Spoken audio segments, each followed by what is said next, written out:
I was born to be the collector. To protect a world I cannot be a part of. Destined to be feared for what I am. It is my fate.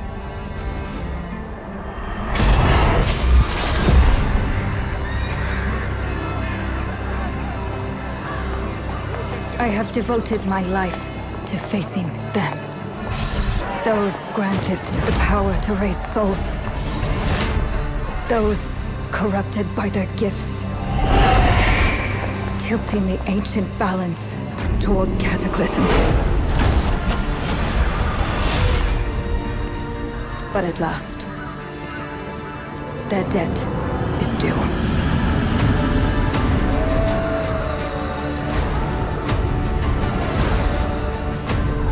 Every choice, every breath has led me to this moment. As the moon bears witness, I take the first step. My time has come. I am ready.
Please come in. Professor Lucas?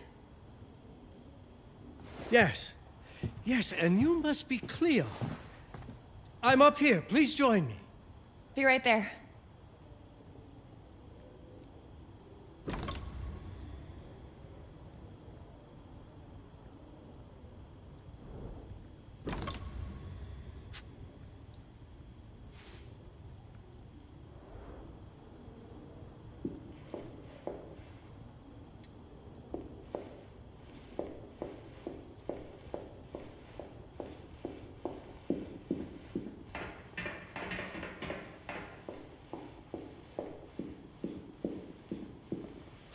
Pleased to meet you, Professor Lucas. The pleasure is mine, Cleo. I'm glad you called. Were you looking for something in particular? I was, but my intricate classification system failed me once again. You know, this is the exact spot where I met your father for the first time. Really?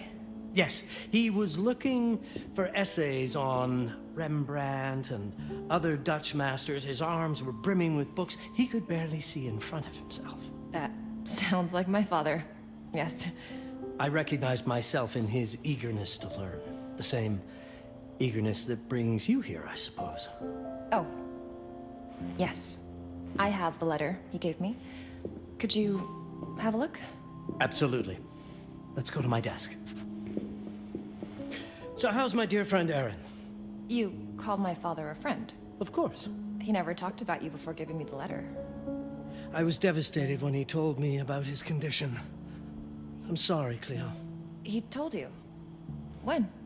I saw him about a year ago. He warned me that you were going to call when you were ready. Oh. I guess he told you a lot. Not much more. He is a very private person, as you know.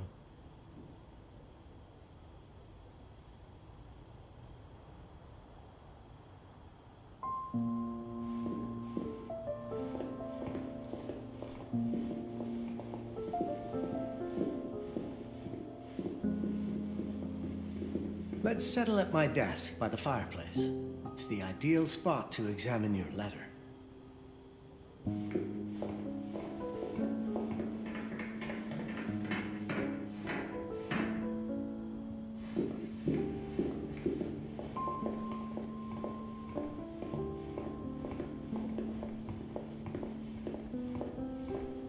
Now, let's see that intriguing letter.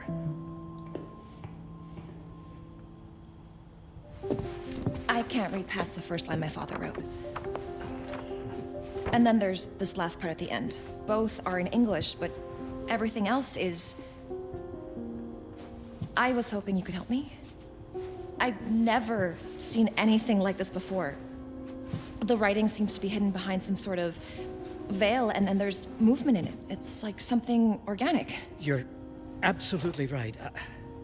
I've only seen this once before. I have a 300-year-old manuscript that has the same protective layer, which means that this letter is from the Zaindaris tribe. Zaindaris? Yes, it's a very ancient tribe. I wonder how your father got this letter. Can you decipher it? I'm afraid I can't. But there is a tome in here on ancient writing that mentions the Zaindaris' protected communication. Although finding it may be a bit of a challenge, I think I might have stored it a little too well. The library's registry should help.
The ancient writing system section should be here, on the main floor.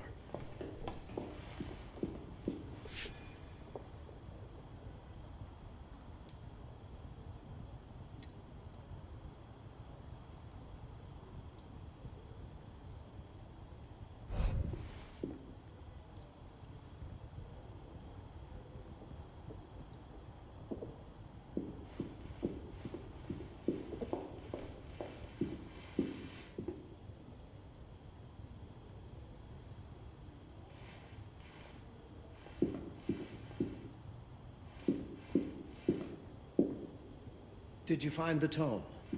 The library's registry might help. It's on the table in the center.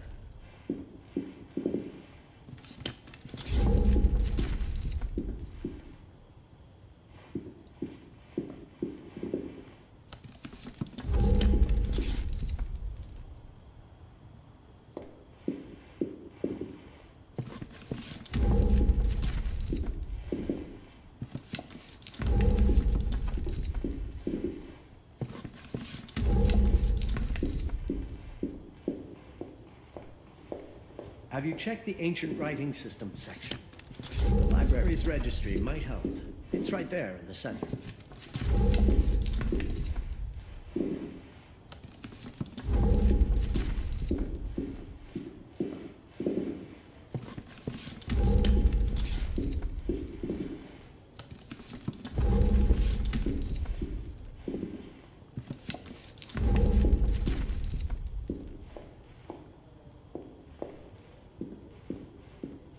Did you find the tome?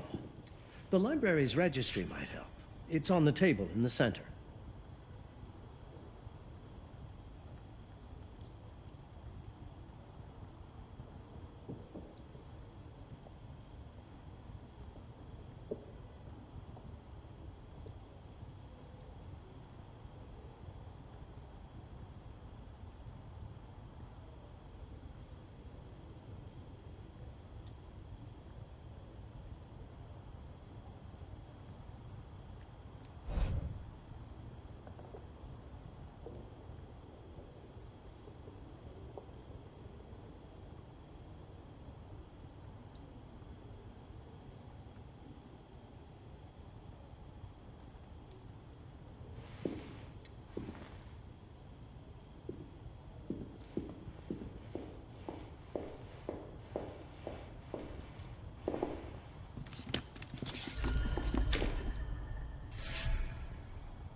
What did you find?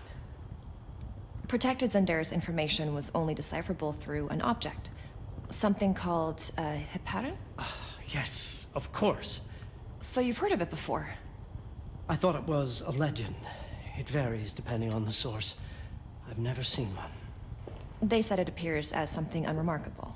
I wonder, has your father ever given you something other than the letter? Something like a key or a pendant?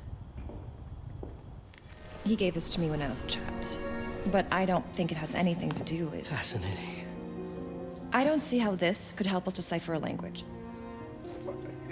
Doesn't hurt to try.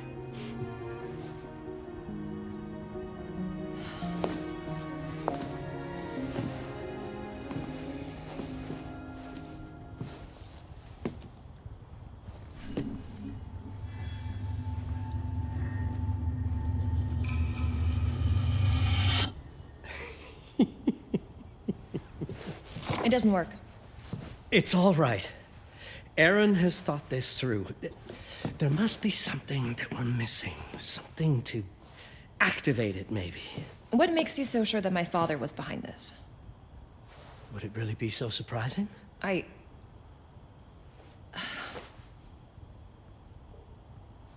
just wish he had told me more before he... I understand, but this is his way to do so. Aaron made sure that we would meet in this very room. He's a brilliant man. None of this is coincidence. Have a look around. See if there's anything that piques your interest. Something only you could notice? Did you know that my father donated a bust of Rembrandt to this school? I didn't. I'm afraid to say I never paid much attention to their donors. That must mean something, right? I know he loves this school, but... I'd say follow that lead. There's a section in this library dedicated to Rembrandt.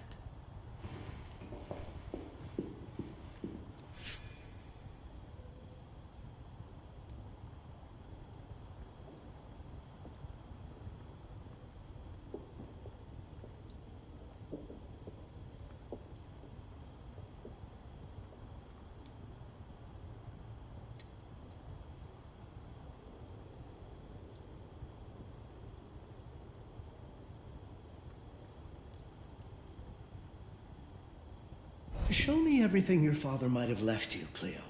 2 heads are better than 1.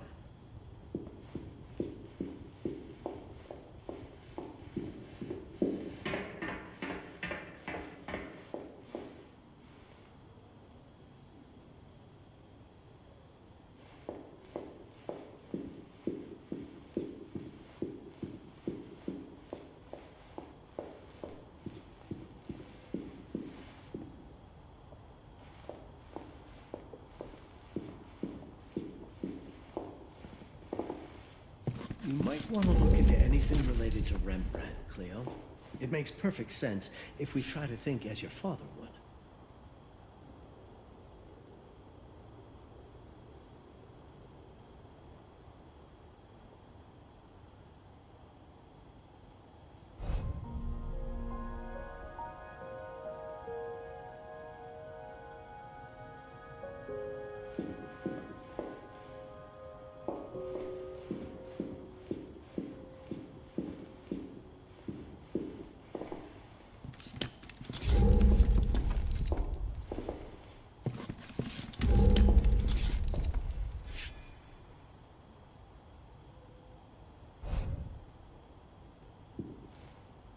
I'm not sure your father left you anything here, but I do know he would have wanted you to look into Rembrandt. You should take a look at the section dedicated to the master.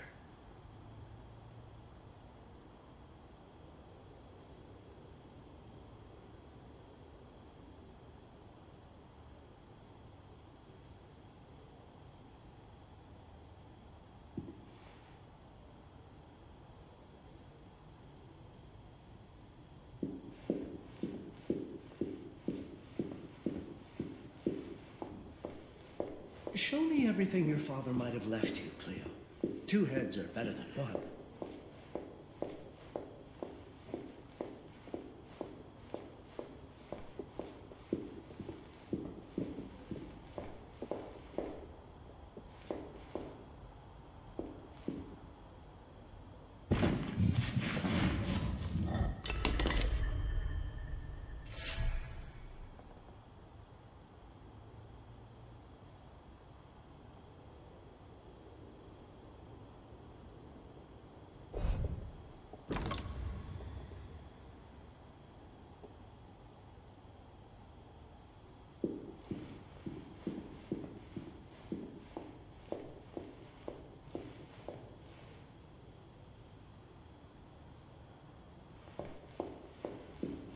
There was something in Rembrandt's bust. Of course. Dear Aaron, come, Cleo. Let us look at this together.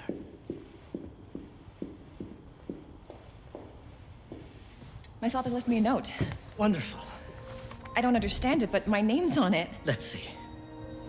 Do you know what these symbols mean?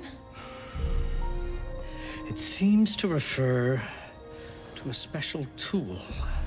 A sacred tool, most probably, and blood from, I think it specifies lifeline. Blood from a lifeline. I remember. From the hand.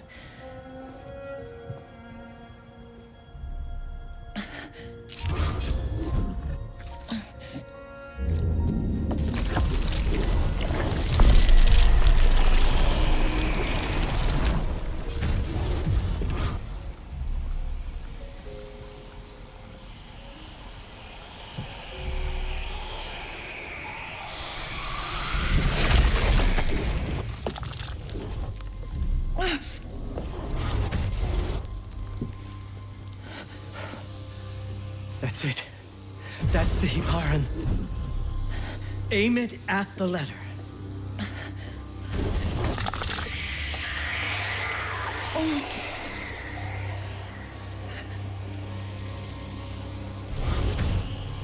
Are you all right? Yes. It's... Cleo, if you're reading this, Papa? it means you're experiencing Nux. It's this dark energy you can feel through your guts. Don't worry. It's yours, Cleo. And you'll become its master. You're my daughter, Mabel, and I love you deeply.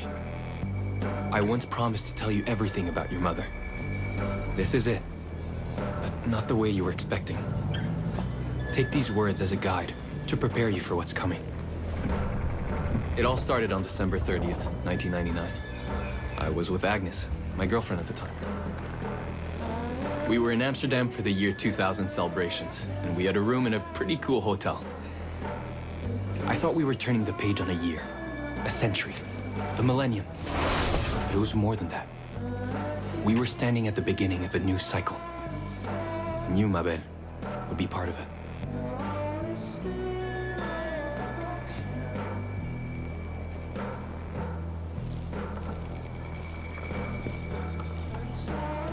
Everything starts with Agnes, as far as you and I are concerned, Cleo. But in fact, it's hard to grasp how ancient this story is.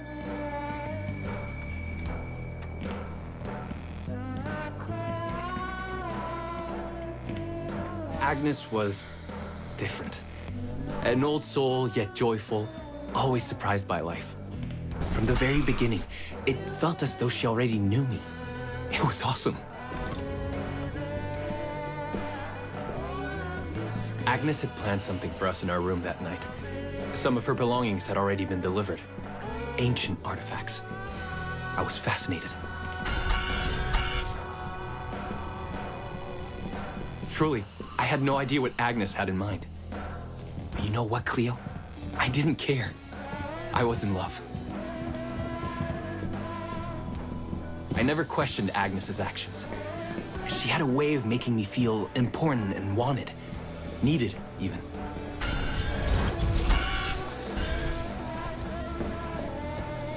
As we walked to her room, I felt a new kind of excitement. Impossible to describe. I didn't yet know I was about to lose my grip on reality.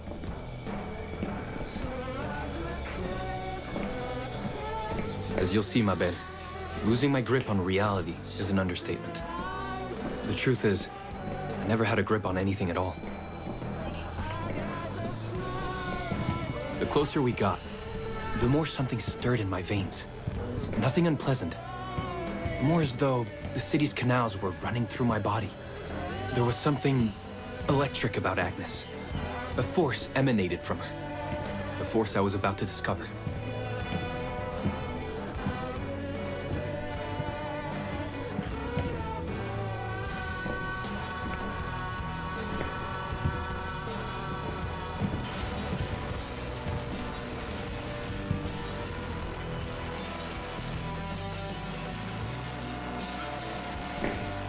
All in all, what awaited me in that room never felt threatening, Cleo.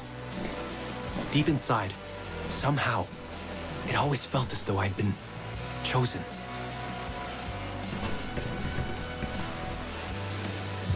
Agnes went directly to the bathroom to put on her magic touch, she said. She didn't need any, in my view. But she was being literal, I guess.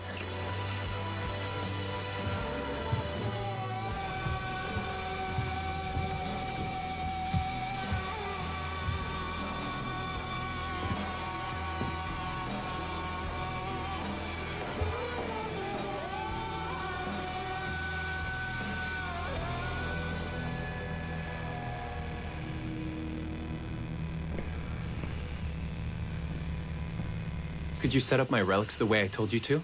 She asked from the bathroom. I had to rummage through a chest, a shelf, even her bag to find those things of hers. So old they were unsettling.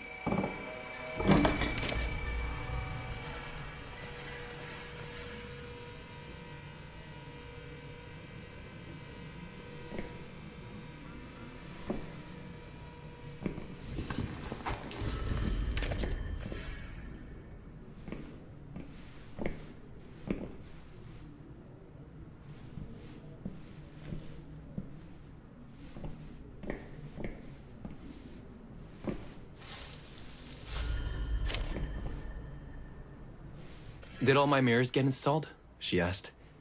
Yes. They'd been placed around the bed, and the bed had been moved. Even now, I don't know how, or by whom.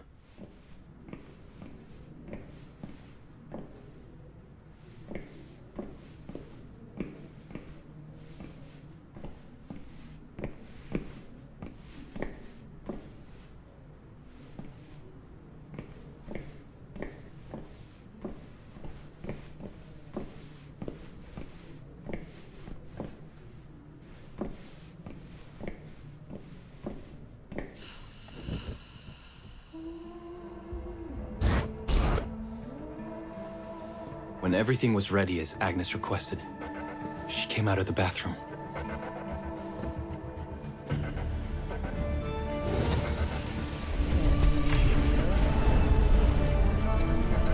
She was...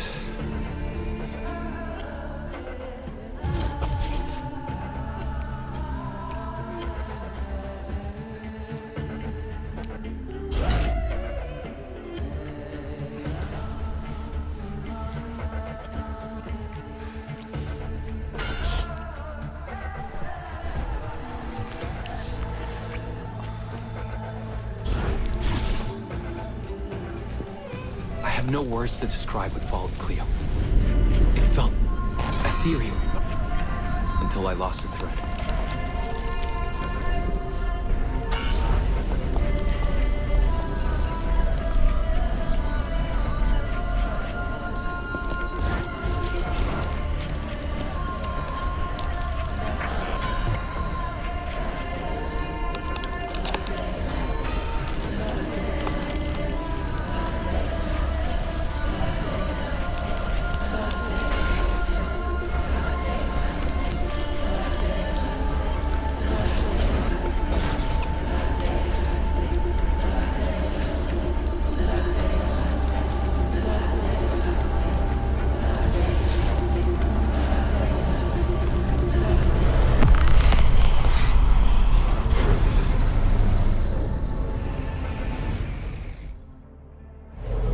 Woke up or something.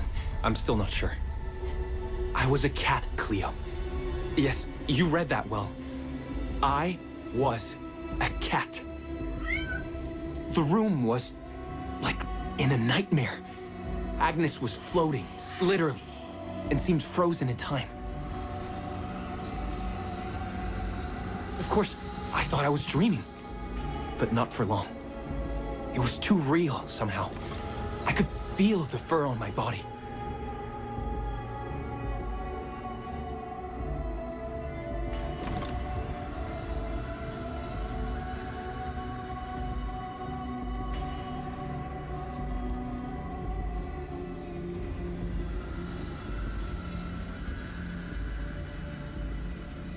My senses were heightened. Everything I saw or heard became a voice calling me. Go further, and you'll see. Go further, and you'll see.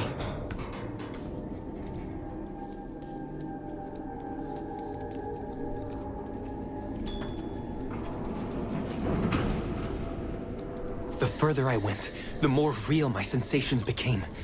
Yet the world around me felt increasingly surreal. It was scary, disturbing. But something was definitely calling to me, from what seemed to be the other side. And then, in a forest, yes, a forest, I knew it in my bones. It was someone calling me. Things were blurring together, Cleo. My cat spirit, a thirst for freedom, for leaping onto anything, and my pull toward her calls.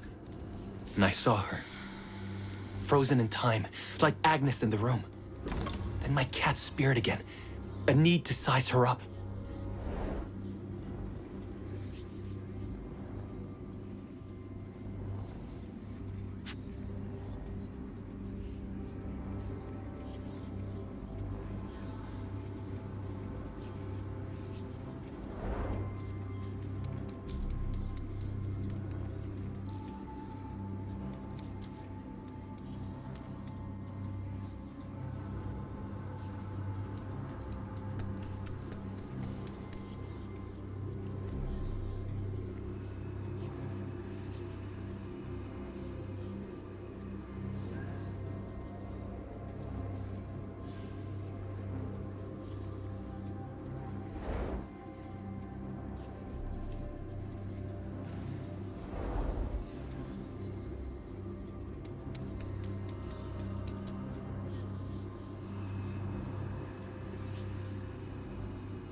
Then it happened.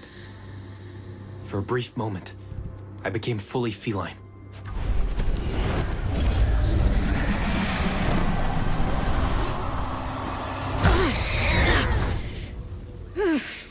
Welcome, Partake. Welcome, Aaron. Aaron? You know my name? We talk? I can talk? I was in shock, Cleo. Nothing made sense. Yes, you are my union. My Partake. My cat. Of course. But what? Did no one tell you about the ceremony? Where you come from? What? No! What do you mean? It matters not for now. I'm Noah, the Collector. Those are the Zaindaris. Follow me, and I shall explain anon. We've much to do this night. It was the only thing I could do anyway, Cleo. That woman, Noah, she seemed like the only one who could clarify all this.